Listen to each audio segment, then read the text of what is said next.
Hello and welcome to Latter-day Profiles. I'm Brian Howard here at the LDS Motion Picture Studio in Provo, Utah. And joining me today is Skyler Halford. Skyler, welcome. Good to have you here. Thanks. It's nice to be here. I was a big fan of Skyler back in the day, played basketball. A lot of places, but ended his basketball career at BYU, and it was a great time. Lots of 2 NCAA tournaments, so that was kind of fun. Yeah. Also does Halford Hoops, now Dr. Halford, Doctor of Physical Therapy. And let's talk a little bit about your background. Now, as I remember talking, you grew up in Orem. Yeah. Tell us about growing up, and was basketball a thing for you all the time growing up? My grandma Shannon, reminds me quite often that it was a thing very early on. She always sends me this picture. It's a classic picture. She always sends me. I always remember my young little Skylar shooting hoops on his little Fisher Price thing. I mean, I'm as little as you can imagine, maybe 1 or 2 years old, I feel like, and I'm just like throwing up the little ball. And so, yes, I grew up watching my dad. I remember going to the church and he would play just, with the other elders and priests, and he would play in rec leagues. And so for me, I was always watching my dad play. I was a big Michael Jordan fan. Don't tell too many Utah people about that when I'm growing up. So, I always watched like Michael Jordan, and I would watch him, and then I'd go outside and play on that Fisher Price hoop until obviously I got a little bigger. But yeah, as long as I can remember, basketball has pretty much been a part of my life. Well, you did really well in high school, successful there. And I don't know, when you talk about people going through high school and going to college, it's a lot of work to actually make it through that process. Well, it's a lot of work to get to play a lot in high school, right? But sure. Tell me about the process and how much time you put into playing basketball through those years. Yeah, I mean, my dad and I can't remember. There were very few days we didn't go to the church or we didn't go to a gym somewhere else, but it was typically our stake center. Luckily, my dad he's one of those callings in the stake for stake sports. He had a key, so we could go every day.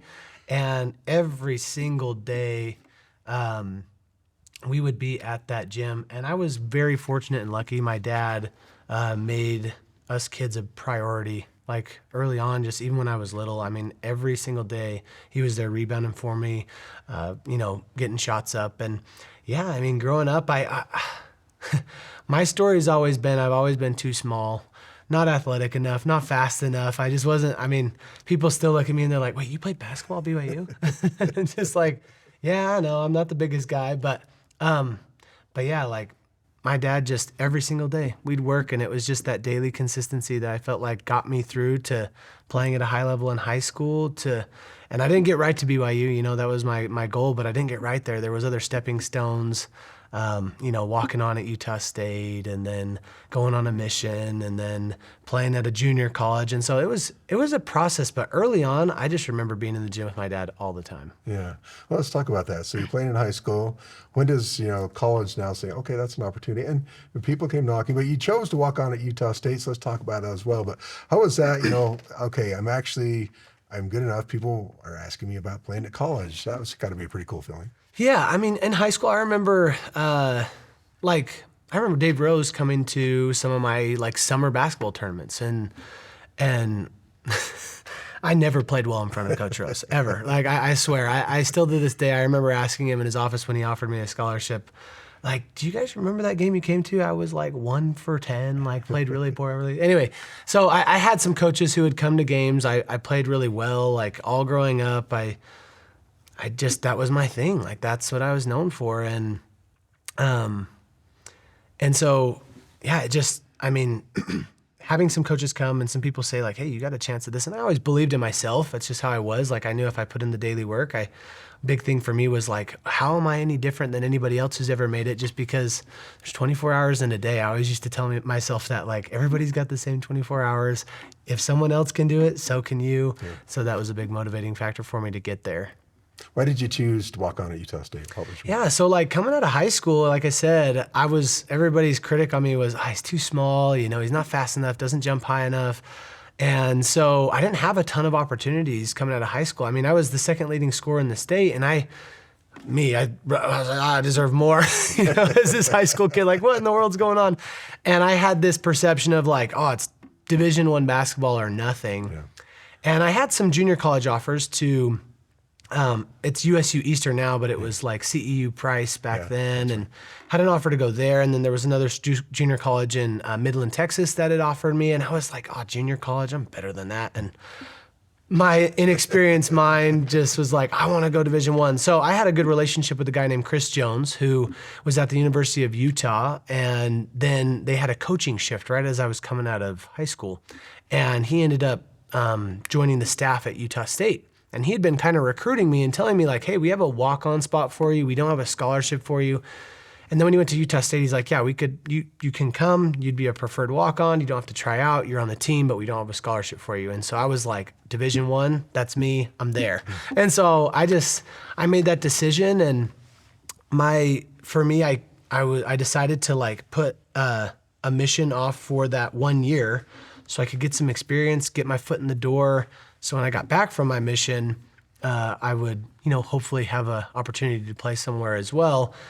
The plan was always to go on a mission, but anyway, that's kind of how I got to Utah State, was just some relationships with Chris Jones, and luckily I got there, and it was a great experience. Tell me your mission, you served in Brazil, correct? Brazil, Yeah. yep. How was that, and how did the impact? Obviously, you probably didn't get in great playing shape during your mission. I know. I remember being in the MTC in Brazil, and I was like so dedicated. I'm like, okay, I can do both. I can serve the Lord, and I can like still keep myself, in the best shape. And I remember like practicing Utah State's plays on P days and during our gym time, and like going through stuff and trying to remember it. And to be honest, like I didn't have the right mindset going in. The Lord's work, like you need to give him your everything, right? As a missionary. And that made it way easier for me. Cause I remember I even would write in my journal, like how many days left I had on my mission. That was the worst idea ever, just because I got through probably, I don't know, I think we stayed 9 weeks in the MTC back then. Might've been a little longer. Maybe it was even longer than that, but it's been a while, so I can't really remember exactly. But I remember about halfway through my mission, I just was like, I'm not having fun. This isn't what I signed up for. And it was really my fault. Like, I'm like, okay, I need to stop counting down the days.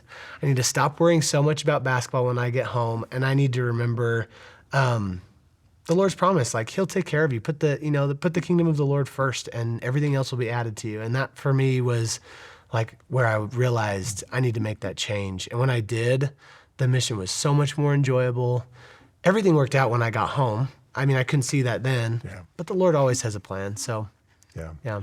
Did you feel a little guidance there? So you got home and you went to Salt Lake Community College. Yeah. How did that come about? Yeah. So I was on my mission. Everything was good. And then, of course, months before coming home, got to start making some plans.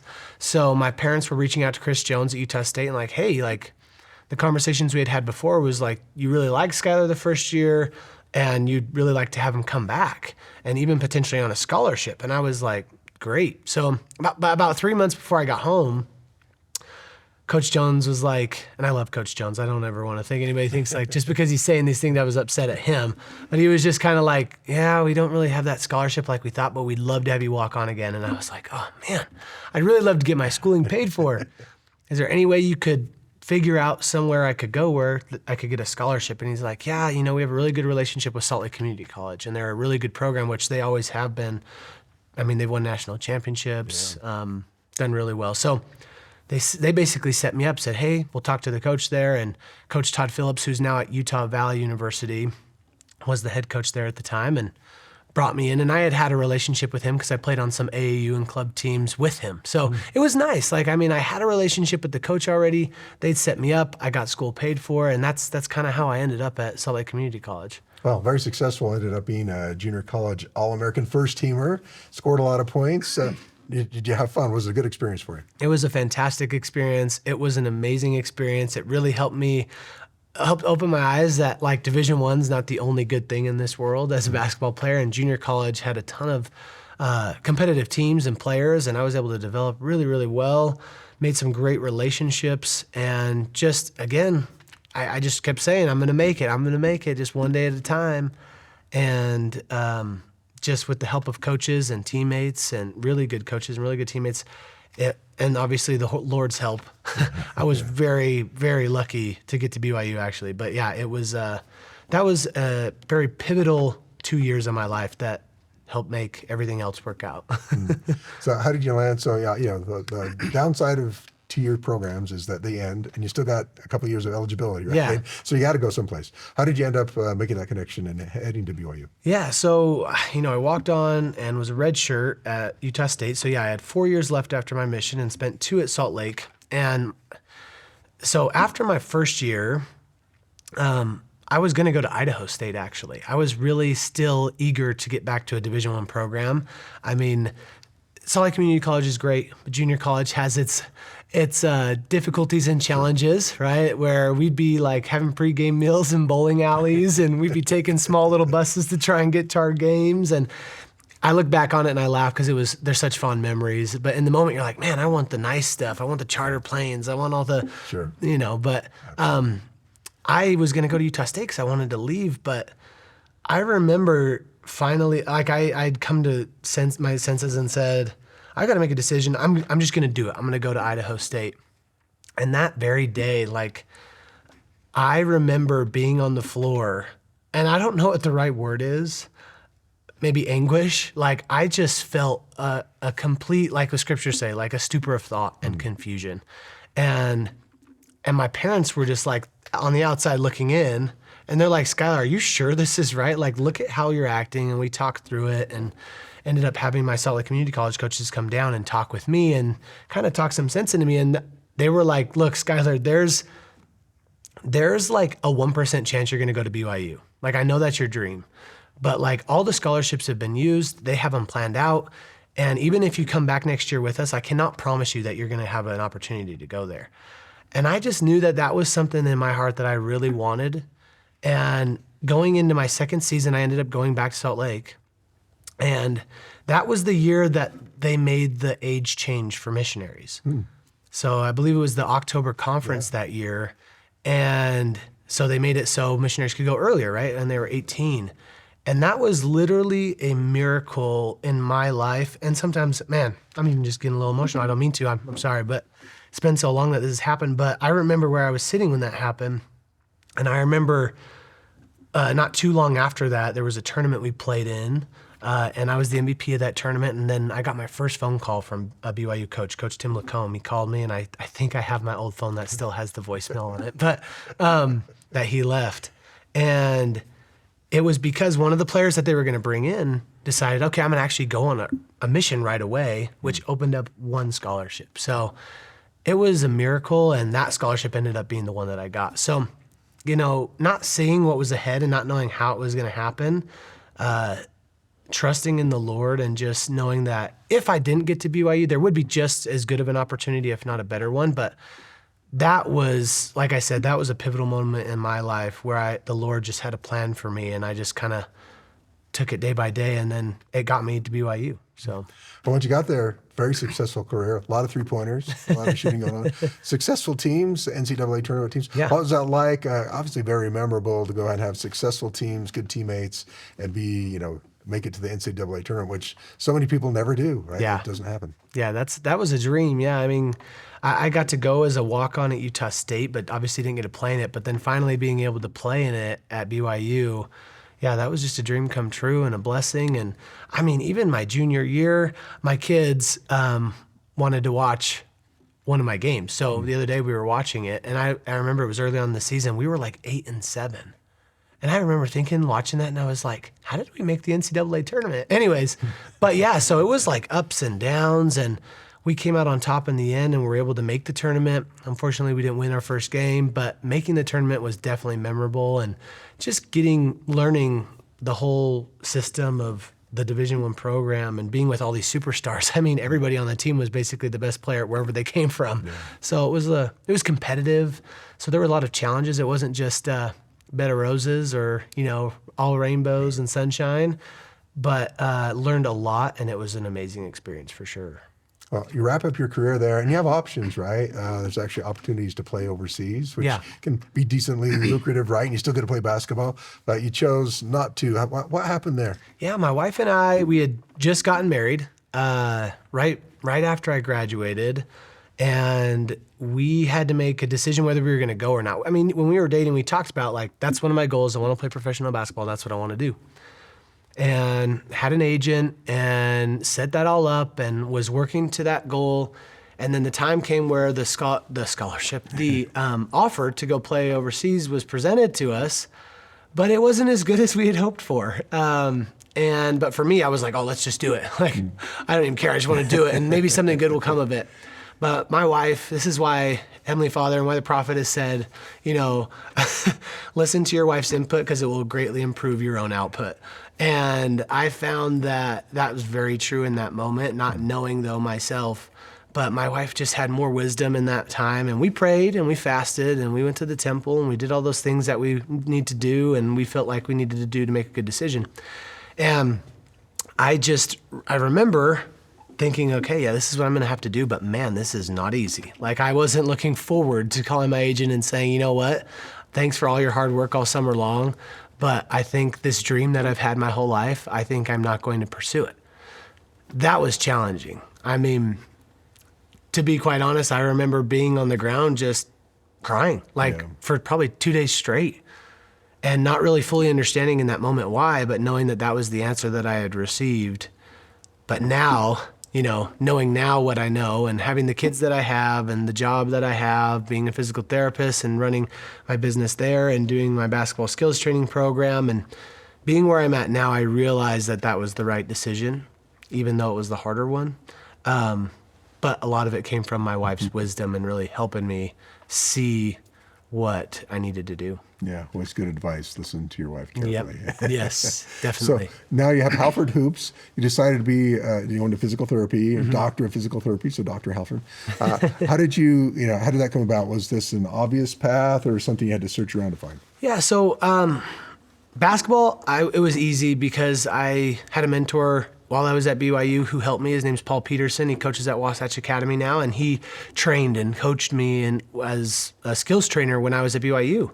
And so I'd kind of seen like, man, that would be awesome. I'd love to do that. So I had that thought and started doing that on my own and realized that I loved it and kind of turned it into a business. But the physical therapy thing, like I went into a sales job for about a year after I graduated, and it wasn't a good fit for me.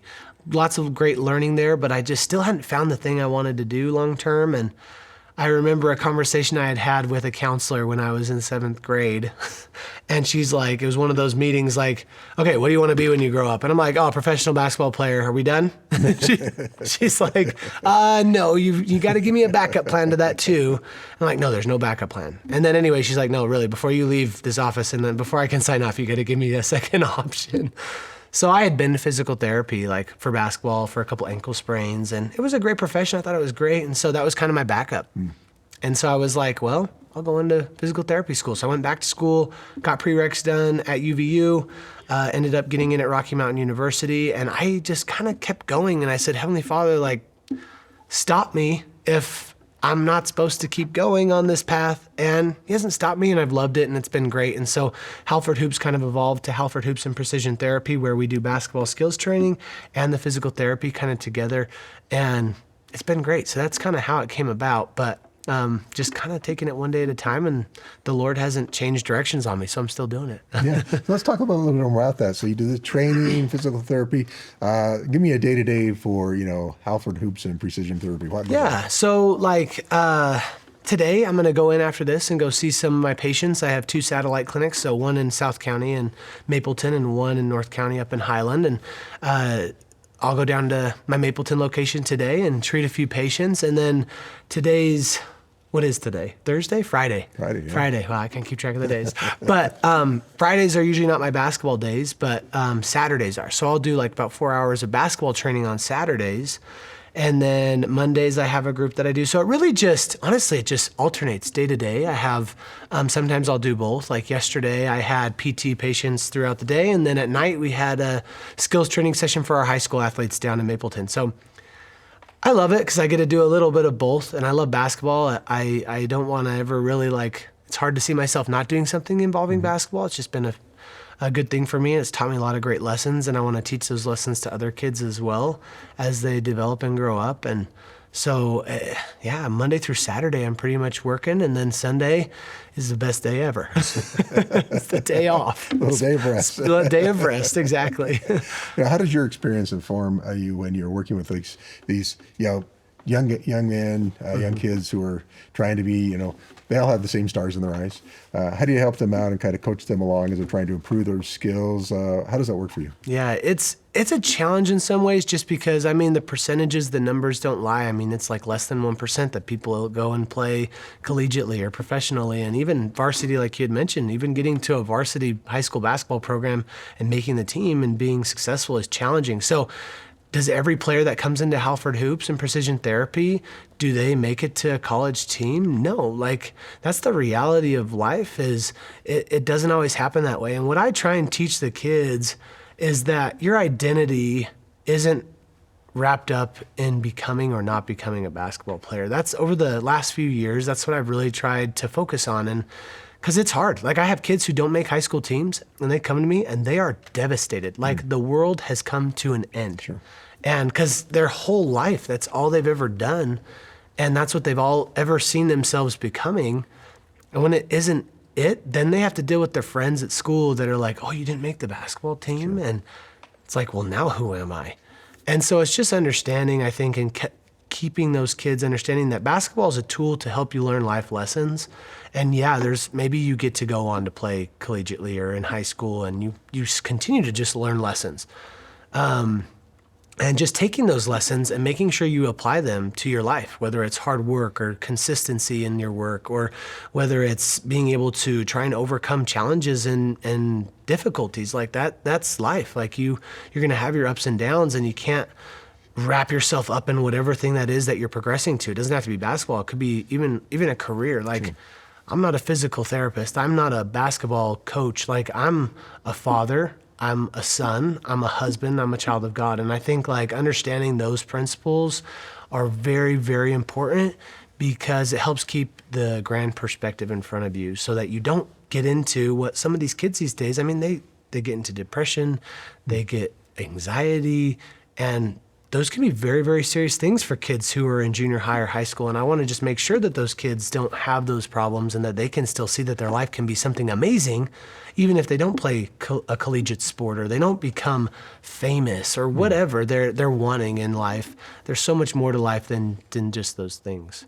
You talked about growing up. Your dad always had time for you. You have several kids. You and your wife, Leslie. Yeah. Do you try to pattern after that? How do you do that? Absolutely. And that's one of the big reasons why I wanted to start a business in the first place. And not that working for someone else is wrong or bad or anything like that. I just saw that the life I wanted to live, to be able to spend time with my kids, comes from me being able to choose, right? Have a choice. And my dad was an entrepreneur early on, had some difficulties and challenges in his business, but he always made sure he was there for us. And so that's something that I'm trying to pattern, is being able to build a business that can sustain our family, but also gives me freedom to spend time with my kids. One of the things that I just said before we even have kids is like, if my daughter has a gymnastics meet, I'm going to be there. If my son has a soccer game, I'm going to be there. And so, yes, my dad, Rod, has had an immense impact on my life through doing that, through example. And I wanted to be just like that for my kids as well as they grow up. Was it funny? Your kids, obviously they weren't around when you were playing college basketball. Right. To watch a game with them, what was their impression? What did they say? Say, hey, you were pretty good. Yeah, it's so funny. They always kids are they're just the simple things. Dad, that's you. Dad, that's you. Dad, that's you. Just everywhere you're running, and I'm like, I haven't done anything yet, but Dad, that's you. And then you make a shot, and they don't sometimes even realize what happened. And then you tell them, like my wife or I'll be like, yeah, Dad just made that shot. Do you see that? That's awesome, Dad. Like, that's amazing. They're just so supportive, so awesome. It's fun to be able to share those memories with them. And I'm trying to get my son. He loves cars. He's a big car guy. And my grandpa and my dad, they all are into cars and mechanics and paint jobs. I'm the opposite of that. So he's got that Halford blood in him, but I'm like, let's watch some basketball games, Dak. My son, Dak. I'm like, we can watch or test my daughter and see if they'll gravitate to it maybe eventually. I don't know. But I'm not going to force them to do it. But it is fun to share some of those memories with them. Yeah. Just as we wrap up, your bit of advice as you've gone through this and you see all these kids trying to go through it. Now you've got your kids that are getting to age that they're going to do stuff. What's your advice? Obviously, you relied heavily on Heavenly Father to make your decisions. Right. What's your thought as we wrap up? Yeah. Just keeping that perspective in mind that all things are possible through Christ. And That's really very, very true. And I feel like my life was an example of that because they're, a person of my size and stature, and like there should have been no way that I would be playing and starting at BYU. And, it doesn't happen often. But my advice for kids and my kids, like I look at my kids and what they're going to do growing up, is it's just like keep the Lord first in everything, even when you don't see what's ahead. Like you don't fully understand it, and that's okay. And Heavenly Father does, and He can make anything happen. And if what you thought you wanted to happen doesn't, just know that Heavenly Father has something just as good for you, if not better. He's not going to say, sorry, college basketball didn't work out. I'm going to have you do something that you're not going to be as excited about or as happy about. He will give you, because He loves us, right? And so we just have to have faith that He will do something for you that's just as good, if not better. And that's something my mom actually taught me growing up and always spoke about in many things that I hope to continue to pass on to my kids. And that's advice that I would give to anybody really that's, has aspirations of any kind. Right? Just know that Heavenly Father's plan is the best thing for you, and you will be the happiest if you follow His plan. Skyler Halford, former BYU basketball player, Halford Hoops, physical therapy and training. Thanks for joining us. It's good to have you here. Thanks, Brian. Appreciate it.